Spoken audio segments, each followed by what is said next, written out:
उपमुख्यमंत्री अजित पवार यांच्या अपघाती मृत्यूनंतर छगन भुजबळ यांनी त्यांचे पार्थिवाचं दर्शन जे आहे ते घेतलेलं आहे। भुजबळ साहेब, खरं तर अजितदादा आपले जुने सहकारी आहेत, गेल्या अनेक वर्षांपासून आपल्यासोबत मंत्रिमंडळात काम करता आहेत। काय काय भावना, काय आठवणी दाटून येतात आज साहेब? बोलायला शब्द नाहीत आमच्याकडे खरं म्हणजे। काल अर्धा दिवस आम्ही त्यांच्याबरोबर होतो। आयुष्यातलं फार मोठं संकट आहे माझ्यात, दुःख आहे, अनेक दुःख भोगली, अनेक संकट, अनेक अडचणी, पण हे असं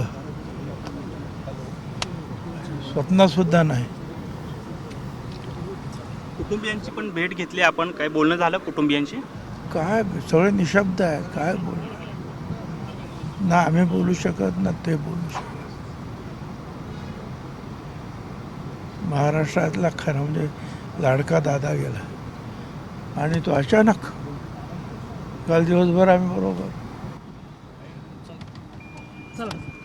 पाहतो या ठिकाणी ते छगन भुजबळ आणि अतिशय भावुकता आहेत या ठिकाणी झालेल्या आहेत आणि महाराष्ट्राचा लाडका दादा गेला अशी त्यांची प्रतिक्रिया जी आहे ती त्यांच्या पार्थिवाचं दर्शन घेतल्यानंतर त्यांनी या ठिकाणी दिलेले आपल्याला पाहायला मिळतं।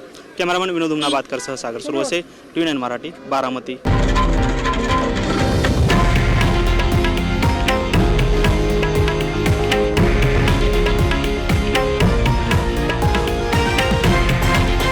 हे आहे देशातील नंबर 1 न्यूज नेटवर्क आणि आपण पाहत आहात TV9 मराठी, एकमेव।